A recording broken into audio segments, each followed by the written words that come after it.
আজকে আকাশে বাতাসে যেদিকে তাকাই একেবারে ঈদের পরিপূর্ণ আমেজ শুরু হয়ে গেছে। ফেসবুকের টাইমলাইনে তো ঢোকাই যাচ্ছে না। এছাড়া বিভিন্ন দিক থেকে মুহুর্মুহু আতশবাজির শব্দ তো আছেই, এর মধ্যে আমাদের বাড়ি থেকেও এরকম একটা শব্দ দূষণ ছড়ানো হয়েছে। আমার ছোট ভাই বোনেরা মূলত সেটার আয়োজন করছে। দেশ টিভির মালিক বিখ্যাত আরিফ সাহেবের বাড়ির সামনে থেকে ড্রোনটাকে ফ্লাই করে নিয়ে যাচ্ছি আমাদের ঈদগাহের দিকে। তো যেতে যেতে যে রাস্তাটা দেখাচ্ছি এটা দিয়ে মূলত আমাদের ঈদগাহ যেতে হয়। একটা দুঃখজনক বিষয় হলো আমাদের একটা গ্রামে 4 থেকে 5টার মতো ঈদগাহ ময়দান। এর মধ্যে আপনারা দেখছেন এই যে মেইন রোড, এর পাশেই মূলত 3টা ঈদগাহ রয়েছে।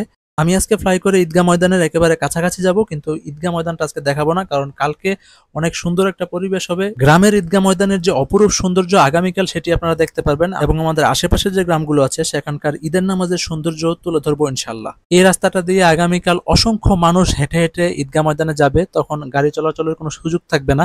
আসলে গাড়ি থাকেও না, দুই একটা গাড়ি হয়তো চলাচল করবে, কিন্তু এখানে লোকে লোকারণ্য হয়ে যাবে।